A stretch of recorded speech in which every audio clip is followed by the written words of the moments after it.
नमस्कार बच्चों। सिद्धार्थ शिक्षा सदन सोयतोड़ द्वारा संचालित ऑनलाइन क्लास में आप सबका एक बार फिर से स्वागत है। मैं आपका संस्कृत का अध्यापक गोविंद चौहान हूँ। आज हम संधि के बारे में पढ़ने वाले हैं बच्चों, ग्रामर के अंदर। तो आप सबसे पहले देखिए संधि की परिभाषा। ये मैं सिर्फ मौखिक रूप से बोल रहा हूँ। संधि किसे कहते हैं? जब दो वर्णों का परस्पर मेल होने के बाद कोई विकार उत्पन्न होता है। विकार का अर्थ होता है परिवर्तन। तो जब दो वर्णों का परस्पर मेल होने से कोई विकार उत्पन्न होता है उसे संधि कहते हैं। और संधि के तीन प्रकार हैं। पहला है स्वर संधि, दूसरा है व्यंजन और तीसरा है विसर्ग संधि। तो आज हम जो पढ़ने वाले हैं वह स्वर संधि के बारे में पढ़ने वाले हैं। तो देखिए स्वर संधि, आप जब दो स्वर आपस में जुड़ते हैं या दो स्वरों के मिलने से उनमें जो परिवर्तन आता है उसे स्वर संधि कहते हैं या वह स्वर संधि कहलाती है। मतलब दो स्वर आपस में मिलते हैं बच्चों। स्वर संधि में स्वर आपस में मिलेंगे, व्यंजन संधि में एक व्यंजन और एक स्वर या फिर दोनों व्यंजन आपस में मिलेंगे, और विसर्ग संधि में विसर्ग होगा। तो यही इनके अंदर डिफरेंस है। तो हम सबसे पहले पढ़ने वाले हैं स्वर संधि। तो स्वर संधि में आप वापस इसकी एक बार परिभाषा देखिए। जब दो स्वर आपस में जुड़ते हैं तो दो स्वरों के मिलने से उनमें जो परिवर्तन आता है उसे स्वर संधि कहते हैं या वह स्वर संधि कहलाती हैं। देखिए यहाँ पर कुछ उदाहरण दे रखे हैं, उसके बाद में जो है हम संधि के बारे में पूरा विस्तार से पढ़ेंगे। तो यहाँ पर एक उदाहरण दिया हुआ है विद्यालय। यहाँ पर संधि विच्छेद किया गया।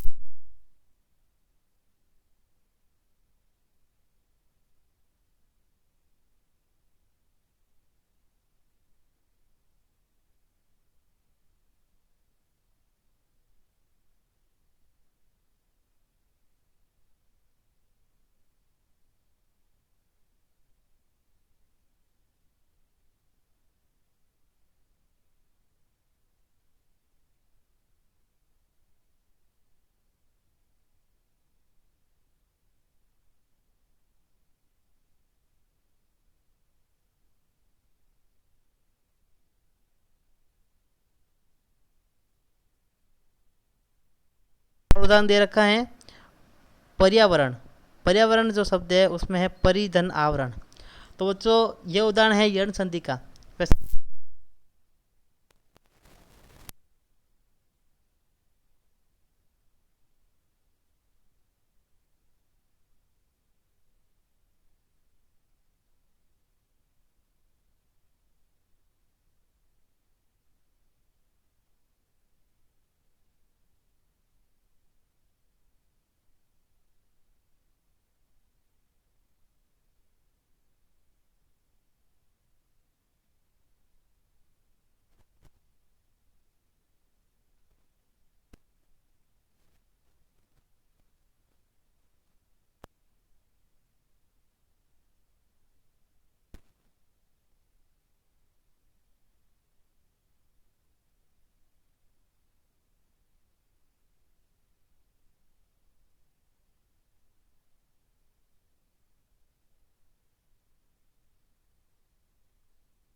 यहाँ लिखा मुनीन्द्र सब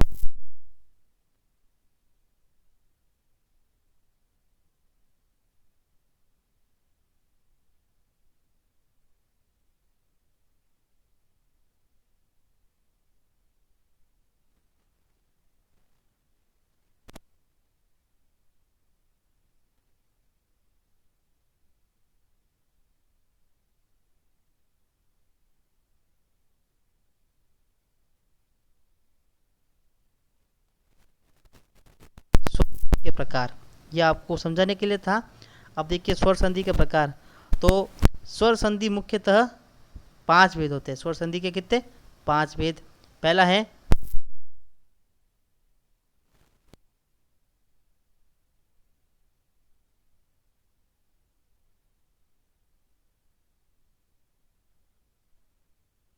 इनके बारे में सबसे पहले हम पढ़ेंगे दीर्घ स्वर संधि। तो देखिए बच्चों दीर्घ स्वर संधि के बारे में। संधि करते समय यदि अ आ के बाद में अ आ हो, मतलब समान वर्ण हो, अ आ के बाद में अ आई होना चाहिए तो आ बन जाएगा। मतलब अगर अ और अ आएगा तो भी आ बनेगा, और आ आएगा तो भी आ बनेगा, आ के बाद में अ आएगा तो भी आ बनेगा। मतलब अ के बाद में आ या फिर आ के बाद में अ कुछ भी आए, दोनों समान स्वर होना चाहिए, उनका हमेशा आ ही बनेगा, दीर्घ हो जाएगा उसका।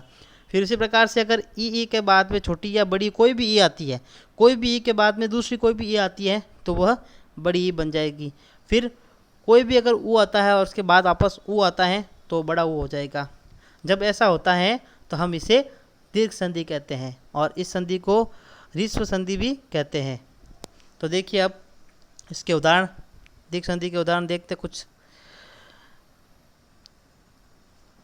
विद्या धन अभ्यास। अब देखिए बच्चों, आप यहाँ पर विद्या के अंदर आ रहा है आ और अभ्यास के अंदर है अ, तो ये दोनों मिलकर आ ही होगा, आ और अ मिलेगा तो आ ही बनेगा।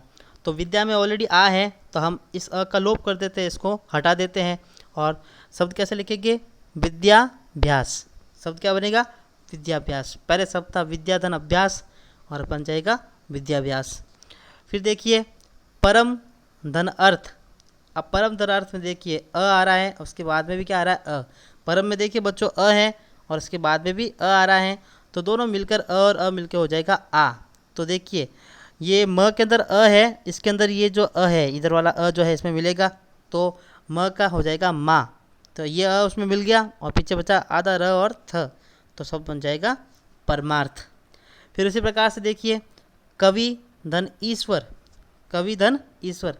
अब यहाँ पर आ रही छोटी ई और बड़ी ई, छोटी ई और बड़ी ई आ रही है तो दोनों मिलकर बड़ी ई हो जाएगी। तो कवि में जो मात्रा है वो हो जाएगी बड़ी, तो देखिए कविश्वर। शब्द क्या बन गया, कविश्वर। उसी प्रकार से गिरी धन ईस। तो यहाँ पर भी छोटी ई और बड़ी ई आ रही है तो गिरी की जो मात्रा है वो हो जाएगी बड़ी, तो देखिए गिरीश। शब्द बन जाएगा गिरीश।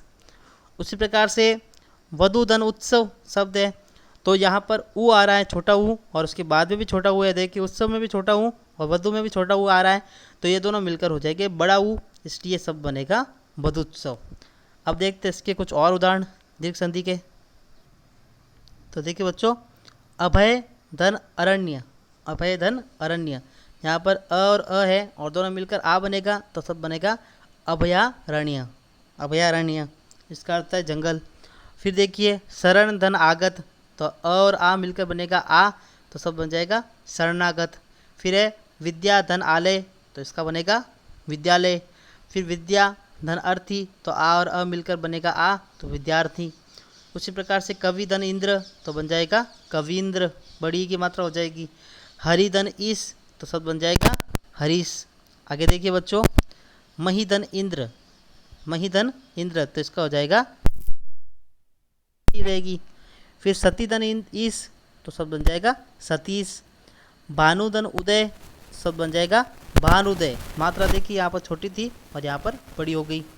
फिर देखिए सिंधुधन उर्मी, तो सब बन जाएगा सिंदूर्मी। यहाँ पर भी मात्रा छोटी थी और यहाँ देखिए आप बड़ी हो गई, सब बन जाएगा सिंदूर्मी। फिर वधुधन उत्सव, ऊ और ऊ मिलकर बड़ा हो जाएगा तो वधूत्सव। भूधन अर्जित, भूर्जित। उसी प्रकार से देखिए बच्चों चरण धन अमृत, तो सब बन जाएगा चरणामृत। अ के अंदर अ है और उसके बाद में भी अमृत। गिरिधन ईश, इसमें देखिए दोनों ई है तो बड़ी हो जाएगी, तो सब बन जाएगा गिरीश। नदीधन ईश, नदीश।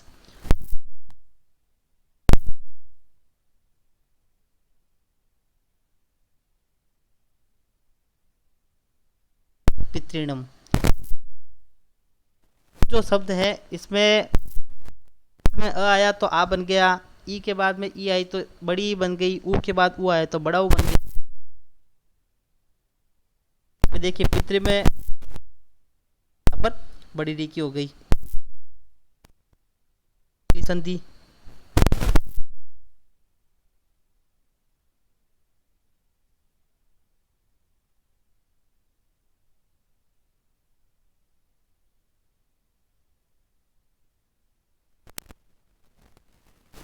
छोटी या बड़ी हो तब तो बन जाता है ए।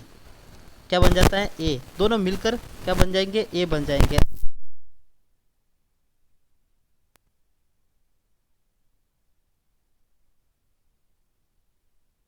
ओ, और यदि अ के बाद में आता है री तो ये मिलकर बन जाएंगे अर। र के नीचे है हलंत, यहाँ पर मैं लगाना भूल गया। हलंत यानी यहाँ पे एक आप डंडी खींचेंगे जिसको हलंत बोलेंगे, र आधा अक्षर होगा, तो यह गुण संधि कहलाती है।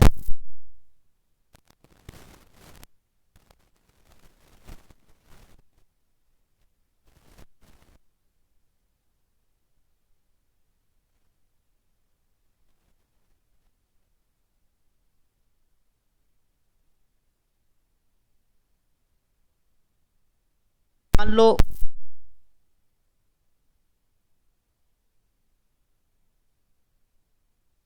अर, तो देखिए बच्चों इसके उदाहरण उदाहरण देखिए बच्चों, महाधन उत्सव। अब देखिए इसको आप, महा में आ की मात्रा आई हुई है, उसके बाद में आया ऊ, तो यदि अ के बाद में ऊ आता है तो दोनों मिलकर ओ हो जाते हैं। देखिए आ के बाद में ऊ आया तो ओ बन जाएगा, तो ये ऊ जो है इसके साथ हा के साथ जुड़ेगा तो हो जाएगा शब्द, तो शब्द बनेगा महोत्सव। उसी प्रकार से आत्माधन उत्सर्ग, तो यहाँ पर भी आ के बाद ऊ आया तो ओ की मात्रा लग जाएगी इसके अंदर, तो शब्द बनेगा आत्मोत्सर्ग। आत्मोत्सर्ग। फिर है धन धन उपार्जन, धन धन उपार्जन, यहाँ पे अ और ऊ आ रहा है तो हो जाएगा धनोपार्जन, शब्द हो जाएगा धनोपार्जन।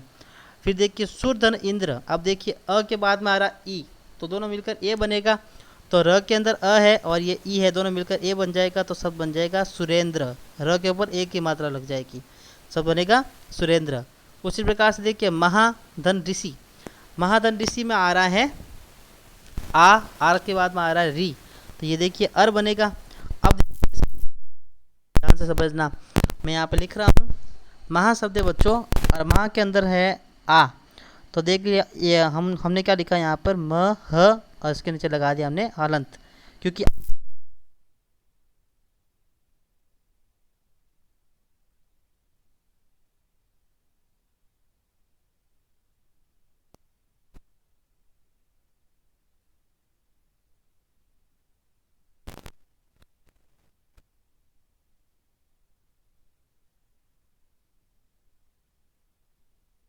गया, तो देखिए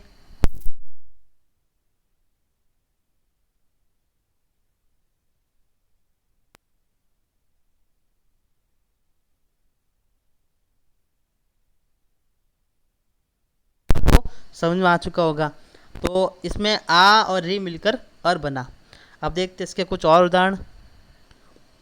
तो देखिए बच्चों पहले अ और ई के उदाहरण देखिए जिसमें ए बनता है, तो उप धन इंद्र। अब देखिए प में अ है उसके बाद में ई आ रहा है तो दोनों मिलकर ए बनेगा, तो शब्द होगा उपेंद्र। फिर देखिए देवधन इंद्र, तो शब्द बनेगा देवेंद्र। सुरधन इंद्र, यहाँ पर भी अ और ई आ रहा है तो बनेगा सुरेंद्र। फिर है नरधन इंद्र, तो शब्द बनेगा नरेंद्र। और महाधन इंद्र, आ के बाद ई आ रहा है तो शब्द बनेगा महेंद्र। अब देखिए आ के बाद ई आता है तो भी ए बनेगा, अ के बाद यहाँ पर देखिए उदाहरण आप, आ के बाद ई आता है तो भी ए बनेगा, अ के बाद बड़ी ई आ रही है तो भी ए बनेगा, और आ के बाद बड़ी ई आ रही है तो भी ए बनेगा, मतलब हर जगह ए ही बनने वाला है। जैसे देखिए नरधन ईस तो नरेश, सुरधन ईस तो सुरेश, देवधन ईस तो देवेश। फिर देखिए रमा में आ रहा है उसके बाद ई आ रहा है तो रमेश, रमाधन ईस रमेश। उसी प्रकार से महाधन ईस महेश। अब आगे देखिए अ के बाद में यदि ऊ आता है तो क्या बनता है, ओ बनता है, तो चंद्रधन उदय सब बनेगा चंद्रोदय। उसी प्रकार से सूर्य धन उदय तो सब बनेगा सूर्योदय। यहाँ पर र लगाना भूल गया हूँ, देखिए यहाँ पर ये इस प्रकार से र लगेगा तो सूर्योदय। फिर पुरुष धन उत्तम तो सब बनेगा पुरुषोत्तम। फिर देखिए वीर धन उचित सब बनेगा वीरोचित, र के अंदर ओ की मात्रा जुड़ जाएगी। उसी प्रकार से आ के बाद वो आता है तो महाधन उत्सव महोत्सव। फिर जल धन ऊर्मी तो हो जाएगा जलोर्मी। फिर देखिए री के उदाहरण। अब देखिए सप्त धन ऋषि, मैंने आपको बताया था अ के अंदर जब री जुड़ेगा तो क्या बन जाएगा, अर बन जाएगा। तो देखिए सप्तर्षि शब्द बनेगा, इसका क्या बनेगा सप्तर्षि। सप्तमें से हमने क्या जोड़ा, अ जोड़ा, सप्त के अंदर अ जुड़ेगा, और ये जो री है इसका आधा र बनेगा वो इस सी के ऊपर जुड़ जाएगा तो सप्तर्षि। उसी प्रकार से देवधन ऋषि तो देवर्षि, और महादंडी हमने पढ़ा था अभी, इसका अर्थ हो जाएगा महर्षि। तो बच्चों आज हम इस स्वर संधि के दो जो है उदाहरण वही पढ़ेंगे, दीर्घ स्वर संधि और गुण स्वर संधि। इसके बाद की संधि का अध्ययन हम अगले अध्याय में करेंगे। आप लोग जो है सबसे पहले संधि की परिभाषा लिखोगे स्वर संधि की, उसके बाद में उसके प्रकार लिखोगे, और फिर बाद में मैंने जो पढ़ाया है वो सारा आप अपने होमवर्क के रूप में अपनी उत्तर पुस्तिका में करोगे। धन्यवाद।